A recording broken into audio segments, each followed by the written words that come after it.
Welcome back once again, everybody. We're super excited to take a deep dive into some of the individual conditions of metabolic syndrome. Point being is that this concept of metabolic syndrome, it's kind of everywhere. It's a mitochondrial dysfunction issue.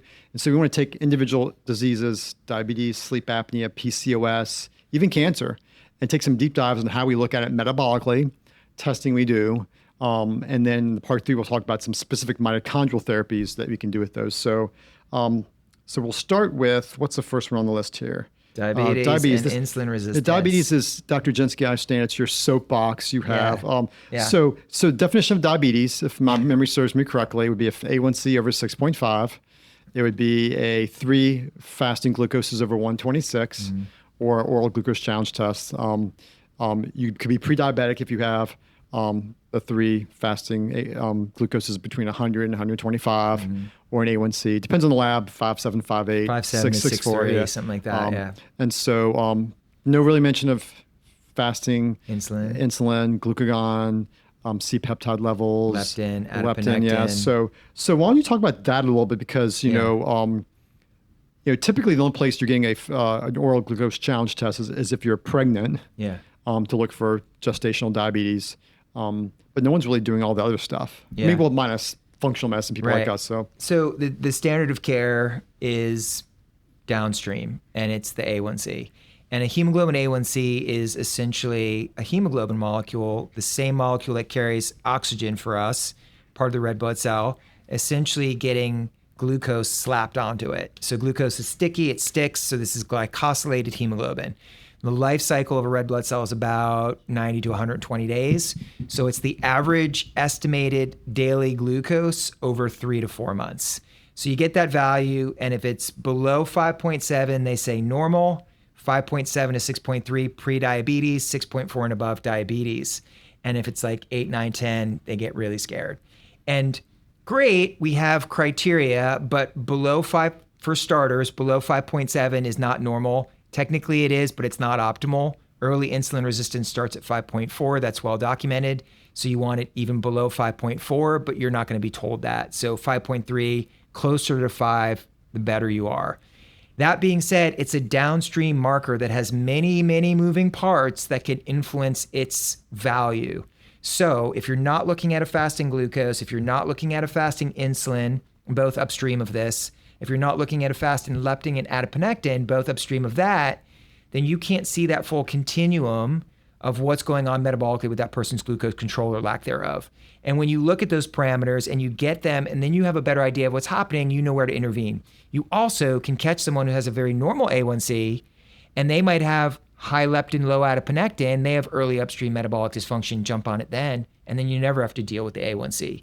Versus, say that person has an A1C that's in the pre-diabetic window, and their doctor says, here you go, metformin, that's your option. And they're like, whoa, wait a minute. They come see us, and I get a fasting glucose, which is 84. That's not only normal, it's optimal. Fasting insulin, that's 6.5. That's not only normal, but it's optimal. Adiponectin and leptin also within normal range. You want leptin low, adiponectin high. I tell that patient, your pre-diabetes is not completely predicated on the fact that your metabolism and your insulin sensitivity versus lack thereof is off. There are other players. What are those other players? It's usually cortisol, so stress. It might be thyroid dysfunction or low testosterone, so hormones play a role. Could be their microbiome, could be toxin buildup. So there's lots of variables if you're just looking at a downstream A1C and then trying to treat it as if it's solely metabolic in the sense of insulin resistance, that you're gonna miss the boat. So I get all those values that I just mentioned. I also then can calculate what's called a HOMA-IR score. You typically want that less than 2, and that's using things like glucose and insulin that you can get and just plug into a calculator. I don't do a lot of oral glucose tolerance challenges. I've had a few patients that we've done that on. C-peptide, again, something you mentioned. That's more if I think the person's having hypoglycemic episodes. But like, this is how it should be worked up. Like, what are your thoughts on that?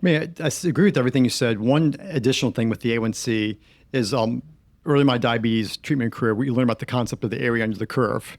And that it represents not just your fasting sugar, and this is A1C represents the area under the curve. So it's not just if you can imagine a graph, you can imagine the y-axis is your sugar and the x-axis is time with your meals. When you have a low level glucose, then it bumps up with a meal and it comes back down. and it does that 3 times during the day, that is the area in the curve that the A1C represents. When you see these normal things you mentioned, A1C is elevated, what that means, that area in the curve is elevated. So you might have normal fasting sugar, but what's your meal look like? Yeah, if you're pushing it up and it takes you 4 hours to normalize, you might kind of get back down to that, you know? And so that's where also like knowing what these things actually mean, not just, and then knowing, okay, your fasting insulin is normal, your glucose is normal, ignoring okay, then the question is, okay, that's where sometimes either, I don't necessarily use a lot of CGMs because people can just get an AccuCheck and check it fasting in the morning, you know, an hour after breakfast, before lunch, an hour after lunch, before dinner, after, and pick up this phenomena. Yeah. And when they do, or you get a CGM, you'll see, and sometimes people are amazed by, it's like a stress test of your meal. You eat breakfast, all I had was oatmeal. Yeah.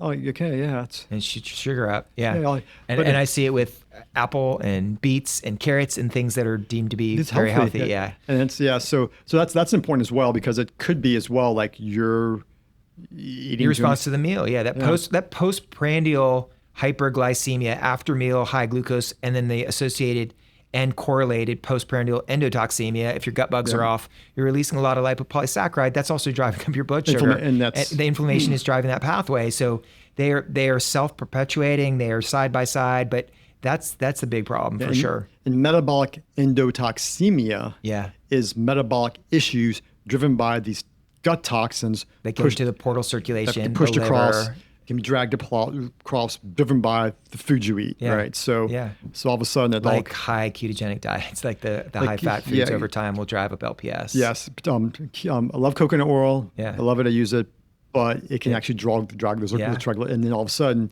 why is your cholesterol now 280? Yeah, and that's one of your body's ways of trying to compensate for this metabolic endotoxemia. So how do you treat it? So say you worked it up and someone's got, pre-diabetes or maybe even diabetes. Do you dive right into meds? Is it situation specific? What do you like to use from a lifestyle standpoint through supplementations? I mean, it 100% depends on the person, their stage in life. If you're female in your 20s, I'm going to give you different recommendations. If you're a female in your 50s, but you got to clean the diet up. You got to remove processed foods. You got to remove industrialized seed oils. You need to remove high fructose corn syrup, environmental toxins and chemicals, all the basic functional medicine stuff. You got to focus on sleep. If you're not sleeping well, if you have sleep apnea, you're not, that's going to affect it. And stress levels, back to your cortisol thing. Like this is like the foundational stuff that you need to become a professional athlete in your health with the basics and not jump to, GLP-1s, Ozempic and metformin and berberine or whatever herb, cinnamon, chromium, whatever you decide to use, alpha-lipoic acid. It's like, don't do that and keep on, get off artificial sweeteners. Artificial sweeteners actually will mess up your hormones. They're called neuroendocrine disruptors. So I start with that. Sometimes, depending on where they're at, I'll use interval fasting. Depends. And I'm not going to do that within some individuals. And then it's like, okay, great. You're already doing all that and still off. Cool. Let's do nutritional analysis, fatty acid analysis. Are you deficient in D? Which a lot of these people are. Then we address that. And then once we get through that, then it's adding on some of the cool fancy things, like your herbs, like berberine, gymnesta, alpha-lipoic acid, NAC. I mean, all those kind of things. I love berberine. I think berberine's great for this. And I agree with all that. And I will do some of these things, and I'm sure you do the same concurrently. Like, get them to commit to lifestyle, but also maybe add a little supplemental support along the way, because then they're doing both. That's why supplements are called supplements. They're supplementing as time goes by for your lifestyle to take over. I mean, that's just literally what's happening. So berberine's great for metabolic in general because it's basically natural metformin, and it doesn't have the side effects or the nutrient deficiencies that go along with it. And in addition, it can help with the lipid profile. In addition, it can clean up your gut bugs. So that's a nice broadsword that I use a lot. Alpha-lipoic acid, because it's insulin sensitizing, it's antioxidant, recycles glutathione, your master antioxidant. Chromium, only if your chromium's low. If you give someone chromium who has enough chromium, it's not going to budge much. Magnesium is necessary for insulin receptor function. If your Fasting as mag, well, yeah. if your mag's not working, if you don't have enough mag, your insulin receptors aren't working. And then there's like, cool formularies. I like some that try to stimulate the beta islet cells from the pancreas to make more insulin. But yeah, all those other things, D, like that was really smart to say D at this time. Like D just affects all of this. And if your D's low, like good luck getting any of this right. And there's all the typical, of course, we're checking your thyroid. Like we don't mention everything because we can't mention it all every time because otherwise, but it's like, obviously you want to get your thyroid squared away. But that's what you meant by like a woman in her 20s versus 50s. Yeah. In her 20s with this, you're going to be like, I got to look for hypothyroid. I got to look for PCOS. Yeah. Like that makes sense. It's not that you're not looking for that in the 50s, but like PCOS would probably be diagnosed by then. And so it's the flip of, I'm looking at the person in front of me, I'm listening to their story. That gives me in my head a mental differential of where I'm going to go with this. And if they're a mold patient, if they're a long COVID patient, if they're a Lyme patient, then all of a sudden you're going down a different pathway. You're like, yes, you have metabolic issues, but you have these other things we need to address. So that's where this gets fun. Well, what about the next one? Well, before we go into PCOS, which I'm going to have you jump into, I think we should talk about, with regards to diabetes. I mean, do you have patients reverse their diabetes? Do you have patients reverse pre-diabetes? Do you see that? Is that possible? It is possible. I had a young man, type 1 diabetic, came to me. He was on pump and he was getting about 80 units of insulin a day.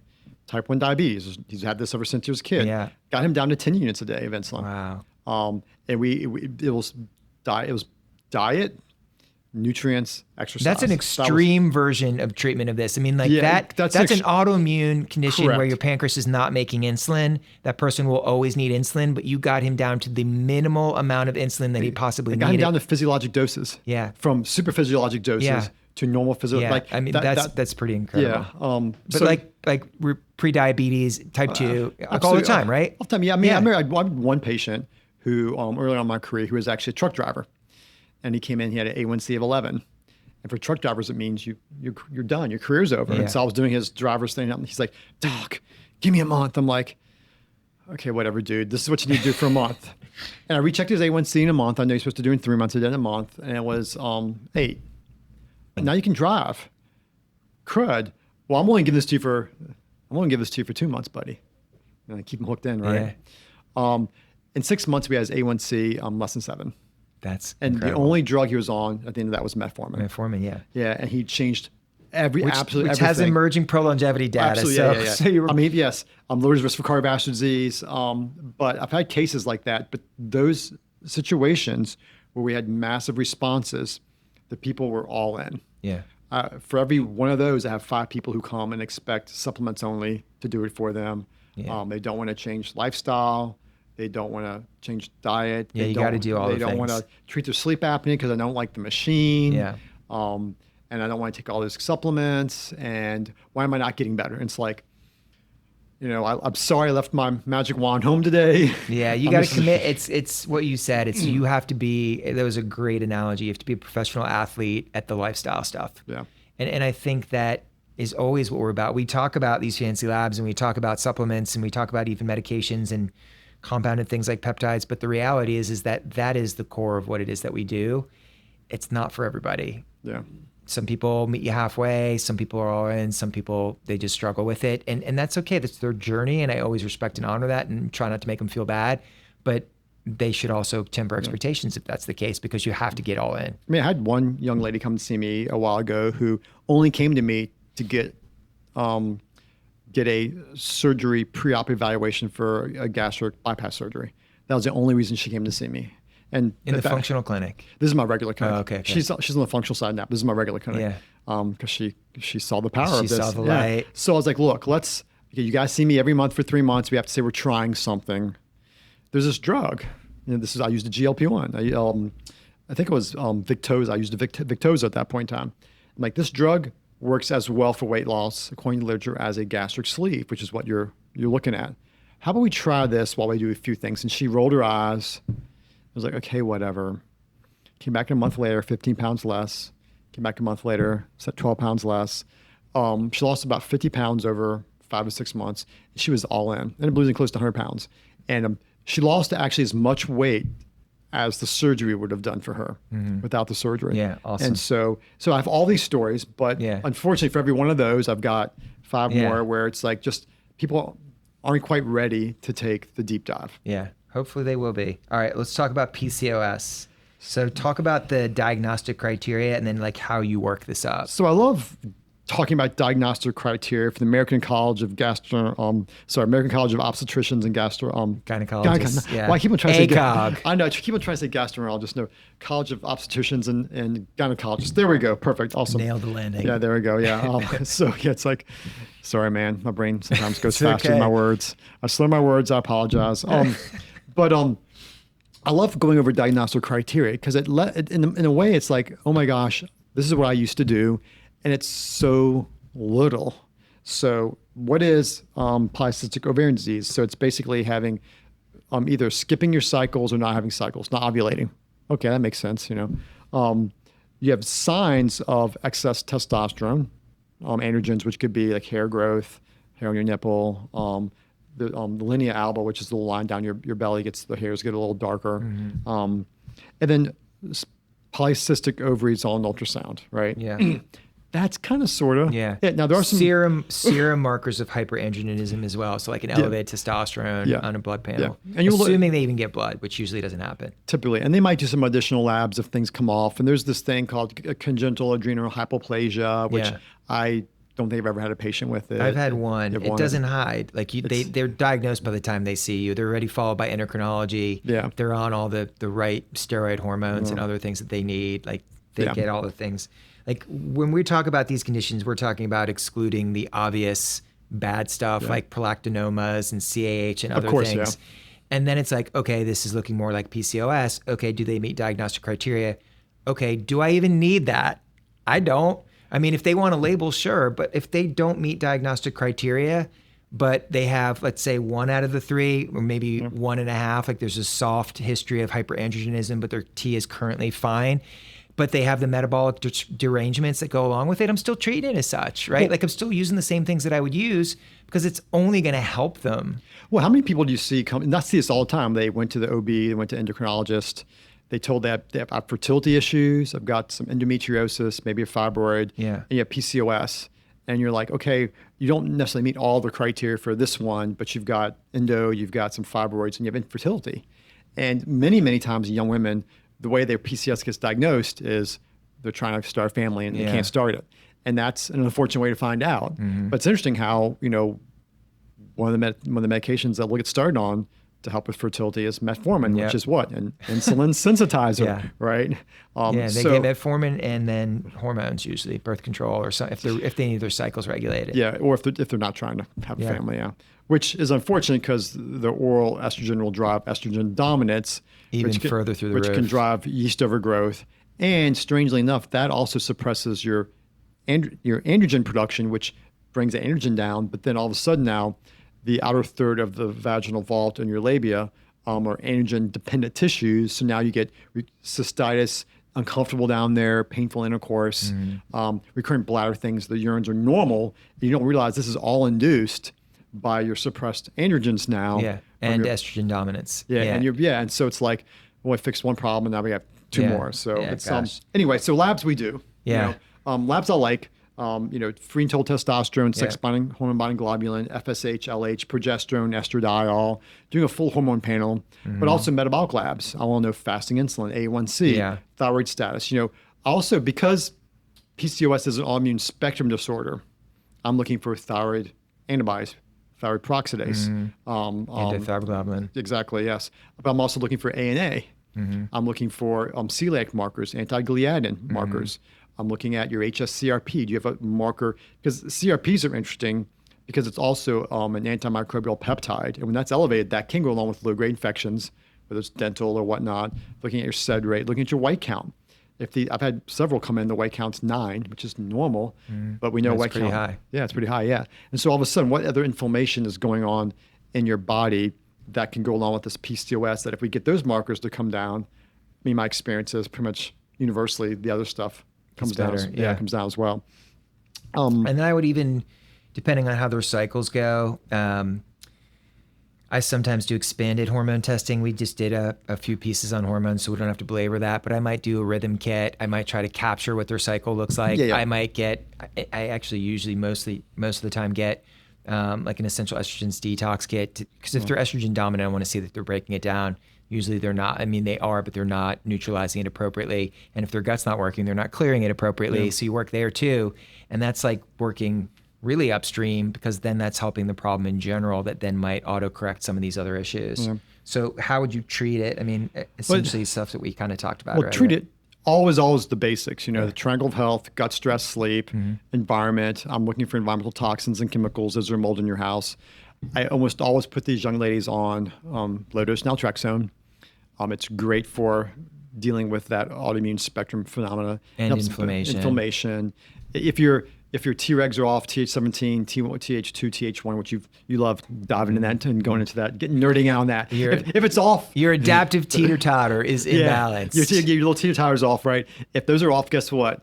Low-dose naltrexone, it's a tonic. Yeah. It just kind of balances things. And if it's It normal, just puts the kid on the side of the teeter-totter that balances it out. Okay, there we go. There Fair you enough. go. Okay. That's kind of what it does. Yeah, I will use metformin. Yeah. Because metformin increases Akkermansia eosinophila, which is one of the particular bacteria associated with metabolic syndrome, like low levels associated, up to tenfold. Yeah. They make short-chain fatty acids like butyrate, which does what a GLP-1 does. It's nature. Yeah. It's a natural part of GLP-1. Yeah. It also helps improve insulin sensitivity. So if you're having the hair issues, you're having polycystic ovary stuff, you can help with that. Yeah. Strangely enough, metformin also helps with weight loss. Mm-hmm. It's one of the weight loss drugs. Caveat: it can deplete CoQ10 and B vitamins, so I'll make sure people are taking B12 CoQ10, in particular. Yeah. And then there's all the other. Then you gotta work on some kind of detox, because there's almost always a toxic component. So, N-acetylcysteine, alpha lipoic acid, milk thistle, silymarin, artichoke extract, glutathione if necessary. Yeah, and this is assuming. No, I'm sorry. This is on top of we're checking the fatty acids, we're checking the nutrient status. Do they have? And how many patients do you? Here we go. How many of these young ladies do you see have SIBO? Oh, a lot of them, most of them. Tell us about SIBO and PCOS. Yeah. And going back to the toxin component, there was a study that showed 40% of women diagnosed with PCOS have evidence of elevated BPA levels. So all these plastics, endocrine disrupting chemicals, these POPs, persistent organic pollutants, these all play a role, clearly. SIBO. So SIBO is small intestinal bacterial overgrowth. So this is a gut issue. Your small intestine should only house about a couple thousand bacteria. They're basically peacekeepers. It's all about nutrient extraction, so processing and packaging your food. And then you kick the rest down the pipe to go to the colon, where trillions of bacteria exist to do all the things they do: fermentation, short-chain fatty acid production, stool formation, water resorption, etc. When bacteria from the colon translocate to the small intestine where they do not belong, even some commensal bugs, oftentimes bad players, that's called SIBO, or small intestinal bacterial overgrowth, where you're making lots of gases that can cause symptoms like diarrhea, constipation, bloating, upper GI symptoms. But more importantly, the immune issues that occur secondary to that, like autoimmunity, like inflammation, and the toxins that are being elicited will get into the portal circulation, which is the liver, that then affect you systemically, which means gut translating into body, translating into inflammation, or the fire started in my gut. Now it's system-wide. Now I am metabolically dysfunctional. Maybe my mitochondria are taking a hit and my hormones go wonky, and now I have a diagnosis of PCOS. So when in doubt, you can tie it to the gut. But SIBO is incredibly predominant. And if these individuals have chronic stress from their issues, the stress of trying to get pregnant, not being able to, and being told you're infertile, or stress around other things, or they're hypothyroid, those are also setups for SIBO, because of the decreased migratory motor complex or poor vagal tone that makes the gut go slower, that leads to that translocation of bacteria. Yeah. So, you got to look at, in these patients, you just got to look at top-down approach, right? The hormone hierarchy, look at gut, that's bare minimum, then expanded detox, all the while look at metabolic stuff. That's kind of how I would handle it too. So what about gout and kidney stones? Yeah, we'll put gout and kidney stones together. They kind of go together. Yeah. As far as lab evaluation on these people, I'm doing uric acid, doing a comprehensive metabolic panel, a CBC. Yeah. I'm doing all of the metabolic stuff we already mentioned, so I'm not going to belabor that point. Yeah. With oxalates, when we phrase it with kidney stones, it's like typically you want to make sure they've had the evaluation, because there are uric acid kidney stones. There are different kinds of kidney stones you'll get from bacteria. Calcium, struvite. Yeah, but they're 90% of them are calcium oxalate. Correct. So by the time they get to us, they've already had that evaluation done. And then, so okay, if you got oxalate stones, well, I haven't had a kidney stone in 10 years. I'm like, and sometimes these individuals actually, you'll do a urine on them and see oxalate crystals in the urine. Yeah. That's when you know they got lots of oxalates in the system. And you can get those on the NutriRal and the metabolomics, the organic out testing, the yes, organic fatty acid testing. it'll show you. That's if you want to, okay, let me see where they're at now. Yeah. If the urine's not showing it up, give me a number, because the urine dip is not a number. It's like a plus, kind of thing. And then let's work on your metabolism. Yeah. And it's really interesting how with your kidneys, things like alkalinizing the urine, from a bare minimum, that minimizes the chance of making stones. And that's really relatively easy to do, whether it's using potassium citrate, magnesium citrate. There's a potassium citrate magnesium combo I use. Adequate hydration, which most people don't do. So obviously, adequate hydration. Strangely enough, actually, our house, our water was actually acidic. So we actually had to alkalinize the water in our house, you know, which was easy to do, but you have to check it, right? Yeah. And then if you're still having Would you have these patients drink alkaline water? No. Yeah. Yeah, alkaline water, I think, is a good concept gone awry. Yeah. Alkaline water in nature is basically coming from a mountain, the stream is going through rock, it's picking up bicarb and becoming alkalinized. It's important, you don't want to be consuming acidic water. But ultimately, when you're trying to alkalinize your body, the question is, which is the acidity of your urine and the acidity of your saliva, and how do you get that to improve? I tried eating lots of green leafies. I tried green smoothies. The only way I eventually got my urine alkalinized was using bicarb citrate and potassium magnesium. And now I wake up in the morning and my little strip is dark blue. What's your cutoff? You want your urine to be greater than 6.5, greater than 7? At this day I just want to turn, it starts turning bluish, like about that 7 mark. Okay. But the reality is I'm going to eat protein. I'm going to do whatever. It's going to go downhill. The interesting thing about my mouth, it's never been acidic. It's always been alkaline. And I don't really make cavities. I don't make cavities. I've never had a cavity. I don't make tartar. And it's interesting, people who have oral microbiome issues, when you have them start checking their oral microbiome, it's acidic. Yeah. And just changing the pH. How do you keep your mouth so alkaline?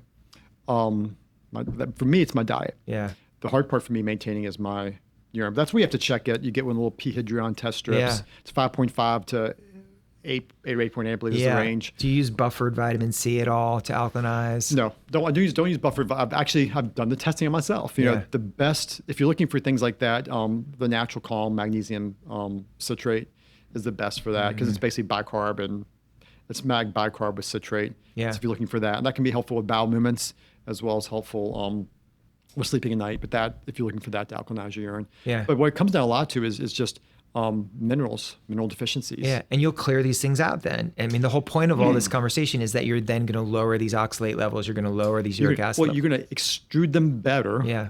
When you extrude them, because here's the thing, if oxalates uric acid is in your blood and your urine, it's in all the tissues in your body. I had a gout flare. It's not just in your gout. It's actually in your heart. They can actually do biopsies of people's hearts. We'll see these little crystals. Yeah. It's really interesting. We mentioned about like gout flares where you get the crystals are in your joints all the time, but for some trigger makes the PMNs, the polymorphonuclear neutrophils, attack them and eat them up, and they release these hydrogen peroxide, which causes the whole gout flare thing. We don't know why the process stops. It'll eventually go away on its own. We can speed that up by slowing white cell migration, which is what colchicine does. That blocks the microtubule stuff. But we ultimately don't know what causes the flare and what makes your body just naturally immune dysregulation, whatever, But you have these tissues everywhere in your body: aches and pains, fascial pains, general inflammation. Yeah. And the thing is, okay, kidney stone's great, whatever. I'm worried about kidney function, and build up either oxalates or uric acid is correlated in the elderly with, CKD stage, chronic kidney disease. Yeah. And so for me at 52-ish now, I'm like, I want my kidneys working while I'm 80, right? Anyway, alkalinization, minerals, and then those are kind of like general. Obviously, if uric acid level is over 6 and you have gout, you got to get it down. Sometimes that does require allopurinol. Yeah, allopurinol or colchicine. Yeah. And if you're in pain, they do NSAIDs, which I don't love. Steroids are actually the new standard of care. You get a course of prednisone or solumedrol instead of indomethacin. Prednisol, I learned that 20 years ago, knocks it out so quickly. Depends on the patient. You know, Yeah. it depends on where they're at. You know, And then tart cherry, low purine diet. yeah, avoiding high fructose. Fructose, man, fructose is the evil. All right, let's move on to dyslipidemia. This is a pet peeve Well, too. we talked about this a bunch before. I don't know if I want, because we talked about this in, elsewhere. I don't know how much I want to talk about, you know, looking at triglycerides and LP(a) and your apolipoprotein and particle number and particle size and non-HDL, Yep. which correlates with ApoB and all, you know, oxidative stress markers oxidized like LDL. F2-isoprostanes, oxidized LDL, myeloperoxidase, LPPLA2, which looks inflammatory markers. Yeah. So you got to get an expanded profile as the short version, and then have someone help you to get them moving in the right direction. It's complex. We can do an entire cardiovascular lecture. It's essentially part diet, part gut, part hormones, part genetics, part every toxins. Like, it's your body responding to something. I'm gonna put this out there. I was actually talking with one of my friends about a week or two ago, and he sees, you know, high level functional person, gets peptides, and we were talking about his numbers. He had never had a calcium score done. I mentioned it to him. He was like, "What's that?" It's crazy. And I was kind of like, What do you mean? What's that? "What do you It should be mean? the What's standard that? of What do care. you mean a calcium score is?" Yeah. I mean, okay. How do I apply to this? Like, you need to work with someone else, maybe. Yeah. Like, it was just like. Yeah. I would have said that. You know, I have no problem You have saying no stuff problem. like Yeah, that. I need to be a little more. I would have straight up said you need to switch providers. You work with someone else who's Yeah. actually going to take care. Yes. Yeah. So. It's the continuum again, my favorite analogy. Yeah. If you have risk, don't you want to know if you have early disease? How do you know if you have early disease? Get a CACCT. If it's 0, great. You have no calcification, done.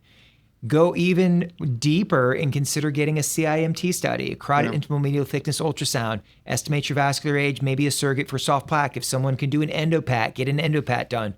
Or go and get a Clearly study. Yeah. And it's like an external catheterization. Now you know. And now you know exactly where you are in the continuum. Do I have any disease? No. Great. Let's keep really working on this risk before I get that disease. Because once you get it, it's hard to get rid of it. Well, in those individuals, it's key because if all those things are normal, you've done these anatomical evaluations, and you don't have any blockages in your arteries, there's no thickness in the intimal wall, you don't have any soft plaques in your Clearly, your calcium score is 0, then we're chasing numbers. Yeah. It does take decades to develop cardiovascular disease. So we're in this realm here. Yeah. And if we get those numbers down, ain't got to worry about this. Yeah. So, And it also guides your therapy if they're being browbeaten about taking certain drugs Yes. that you don't think they need, and then you have some proof that they don't need based on the absolute or the absolute risk, right? The number needed to treat. If you're doing primary prevention, if I have a patient who has a CACCT that's a 0 and a CIMT that's equivalent with their age or even younger than them, and their cholesterol is 250 and their LDL is 150, no, you don't need a statin. Because 1% of people in that group will get benefit, 1 out of 100 people for primary prevention. The number needed to treat for secondary prevention is 1 out of 37, best case scenario. So 36 people aren't getting benefit from statin therapy alone. So you got to, what else you got to do? Well, what are some of the things that you use? I mean, for lowering lipids, omegas, fiber. It depends on my mood. Well, it depends what's elevated. Yeah. The total cholesterol, if it's between 200 and 240, according to Japanese research, that actually has the lowest all-cause mortality. So if it's mine runs about 220.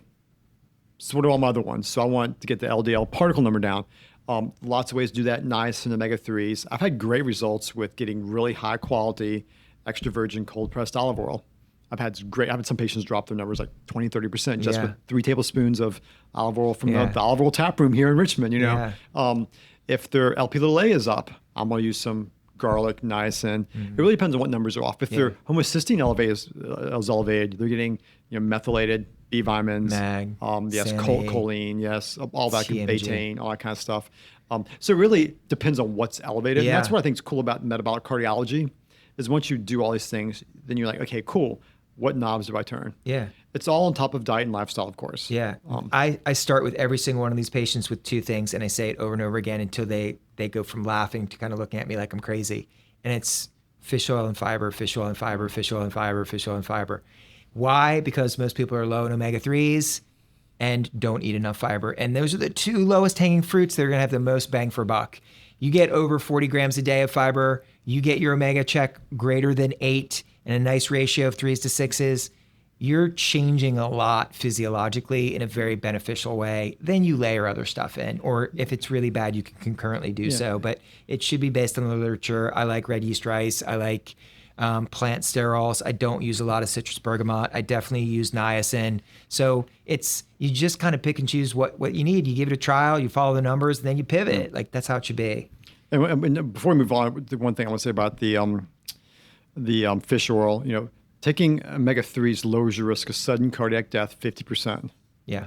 Which is huge. And if your omega-3 levels are low, you have an equivalent risk for heart disease as a smoker with normal omega-3 levels. Yeah, that's crazy. So when you say it like that, you're like, fiber fish oil, right? It's like that's exactly right. That's why I say it like a lunatic. Let's we don't want to hit all these. Let's skip to, because I don't want to spend too much time. Let's skip to people I don't want to hear us ramble. Actually, is the truth. Fatty liver disease. I feel like this is something we can do. I've had patients have their elastography testing normalized, which is a marker for fibrosis normalized. I've had people have their GGTs and AST and ALTs normalized. Besides all the basic stuff, we assumed. What are other things that you're using for metabolic associated fatty liver disease? I was 230 pounds. I'm currently 167 pounds. I had gut dysfunction, including SIBO. I had heavy metal toxicity. I had SIRS. I was not managing my stress. So I clearly had fatty liver disease.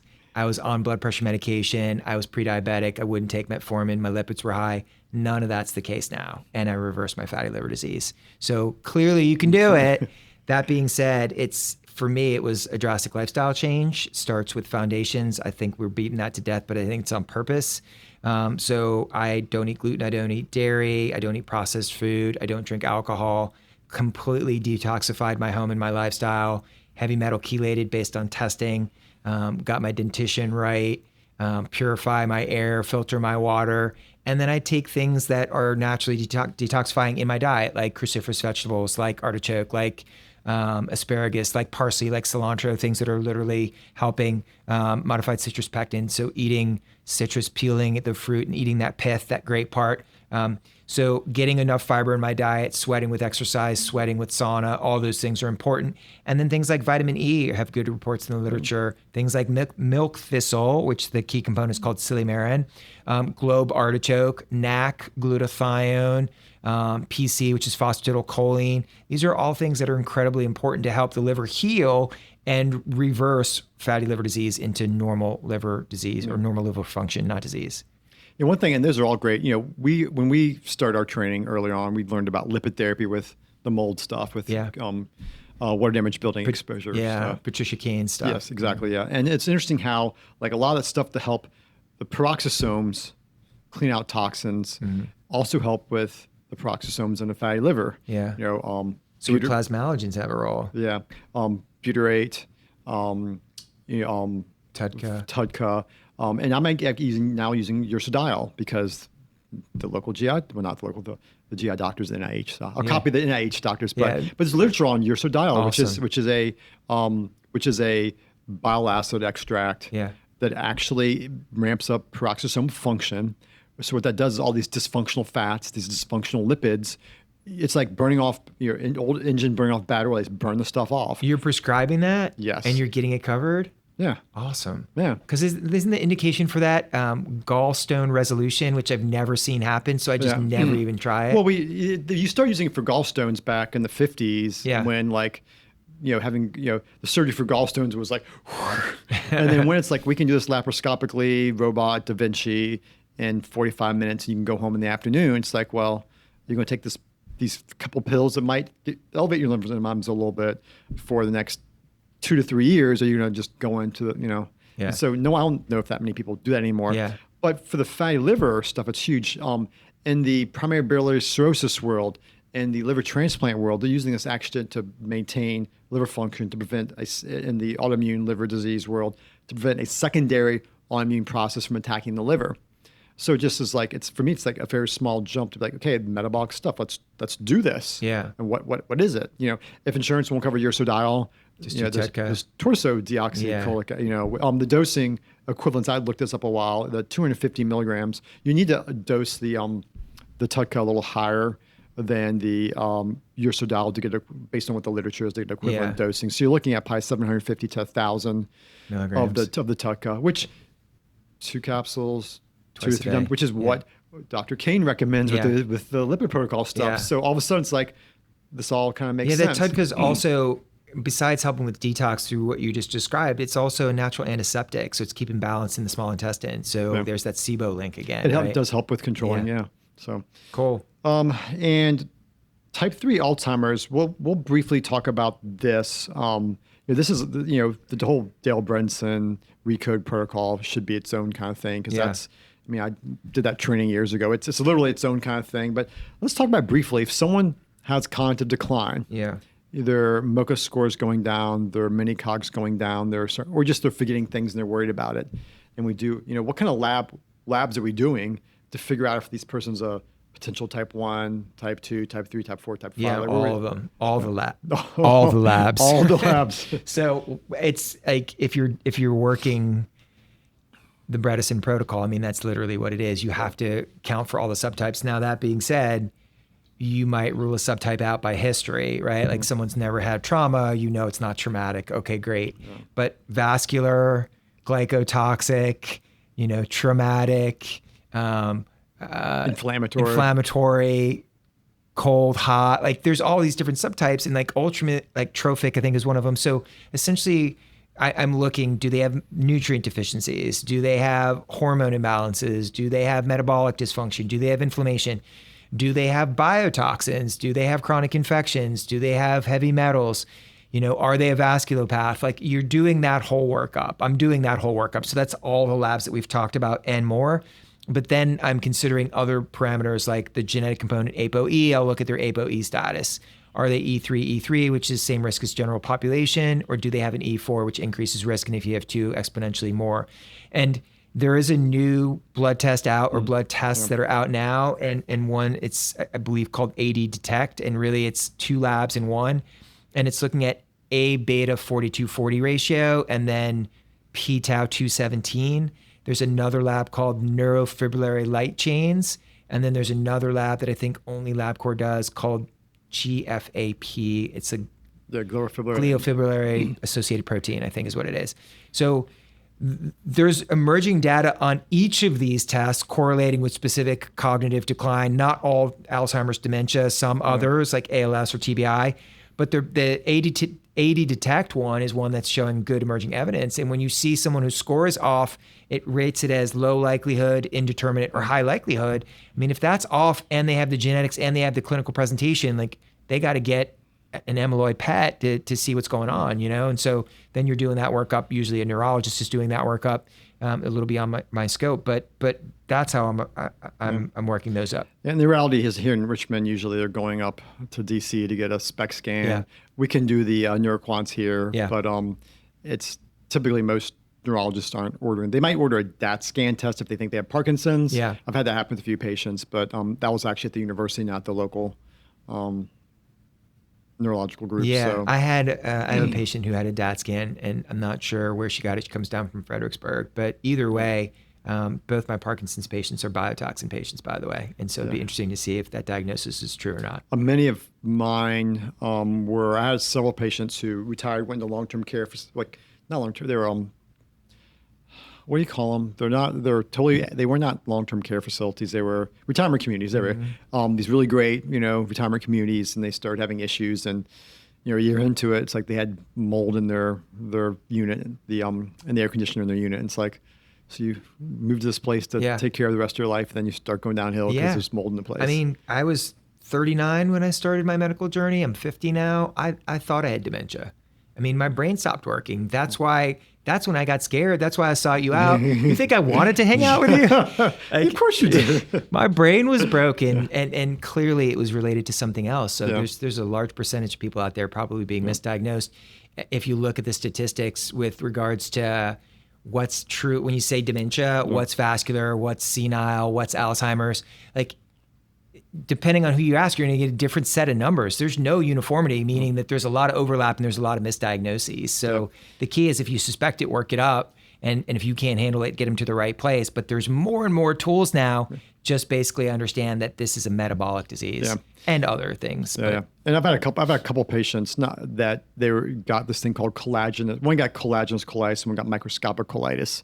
And those diagnoses occurred about a year and a half before they started having some cognitive decline. Yeah. And it was really interesting to see how that gut new diagnosis preceded their cognitive decline. I mean, that's isn't that what the amyloid is? It's an immune defense against some agent that it thinks is attacking. So Antimicrobial peptide. Antimicrobial peptide. Like, is this a bacteria? Is this a yeast? Is this a virus?